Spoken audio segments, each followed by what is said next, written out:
ఒక్కోసారి చెయ్యి తల కింద పెట్టుకున్నా లేకపోతే కాలు మీద కాలు వేసుకున్నా మనకి తిమ్మిరి ఎక్కినట్టుగా అనిపించడం గమనిస్తూ ఉంటాం. లేచాక 4 అడుగులు అటు ఇటు వేస్తే అదే సర్దుకుపోతూ ఉంటుంది. కొంతమందికి అలా కాకుండా కూర్చున్నా పడుకున్నా తిమ్మిర్లు వేధిస్తూ ఉంటాయి. కాళ్ళు పాదాలు మంటలు రావటం, బండబారినట్లు ఉండటం, లేకపోతే మొద్దుబారినట్లుగా ఉండటం, తిమ్మిర్లుగా ఉండటం, చురుకులుగా అనిపిస్తూ ఉండటం, అలాగే సూదులు గుచ్చినట్లుగా పోట్లు వస్తూ ఉండటం, కండరాల బలహీనతగా అనిపించటం వంటి సమస్యలతో బాధపడుతూ ఉంటారు. అరుదుగా అయితే కొంతమందిలో పట్టు తప్పినట్లుగా తూలుతూ కూడా ఉంటారు. నాడీ వ్యవస్థలో కనుక ఏదైనా సమస్య వచ్చినట్లయితే ఈ విధంగా వచ్చేటువంటి అవకాశం ఉంది. దీనినే న్యూరోపతి అంటూ ఉంటారు. సాధారణంగా కొంతమందికి వారం 10 రోజుల్లో నయమైపోతే కొంతమందికి సంవత్సరం వరకు కూడా వేధించేటువంటి అవకాశం ఉంది. తొలి దశలో కాళ్ళు లాగటం, కాళ్ళు గుంజినట్లు ఉండటం, అలాగే నడులు లాగుతూ ఉండటం, తేలికగా నడుము నొప్పి అనిపిస్తూ ఉండటం, ఇటువంటి లక్షణాలు కనపడేటువంటి అవకాశం ఉంది. ఇలా కాళ్ళు పాదాల్లో ఈ మంటలు, ఈ నొప్పికి ప్రధాన కారణం నాడులు దెబ్బతినటంగా భావించవచ్చు. దీనికి షుగరు, బీపీ మాత్రమే కాకుండా ఇతరత్ర అంశాలు కూడా దోహదం చేసేటువంటి అవకాశం ఉంది.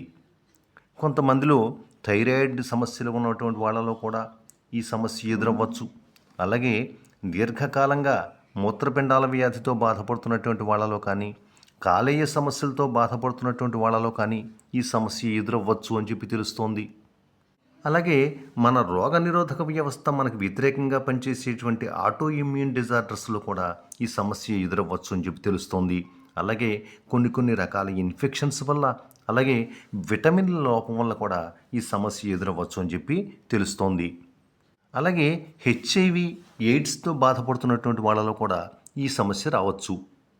కొన్ని రకాల మందులు దీర్ఘకాలంగా వాడుతున్నటువంటి వాళ్ళలో, అలాగే కొన్ని రకాల క్యాన్సర్లు ఉన్నటువంటి వాళ్ళలో, అలాగే క్యాన్సర్కి సంబంధించినటువంటి మందులు వాడుతున్నటువంటి వాళ్ళలో కూడా ఈ సమస్య వచ్చేటువంటి అవకాశం ఉందని చెప్పి తెలుస్తోంది.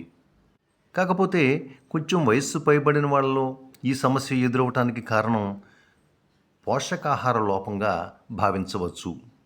తగినంత పోషకాహారం తినకపోవడం, ఒకవేళ తిన్నా సరే జీర్ణం కాకపోవడం ఈ విటమిన్ల లోపానికి కారణమవుతుంది.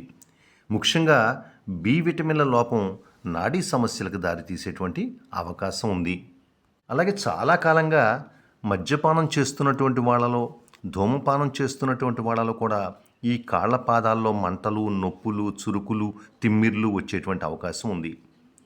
షుగర్ వ్యాధితో బాధపడుతున్నటువంటి వాళ్ళలో ఈ సమస్య వచ్చినట్లయితే అశ్రద్ధ చేయకూడదు. అలాగే ఎవరైనా సరే ఈ చేతులు కానీ, కాళ్ళు కానీ, పాదాల్లో కానీ తిమ్మిర్లు కానీ, చురుకులు కానీ, మంటలు కానీ ఉన్నట్లయితే ఏమాత్రం అశ్రద్ధ చేయకుండా వైద్యుల్ని కలవాలి. ఎందుకంటే ముందుగా ఈ సమస్యకు కారణాన్ని గుర్తించడం అత్యంత అవసరం. దానిని బట్టి చికిత్స సులభం అవుతుంది.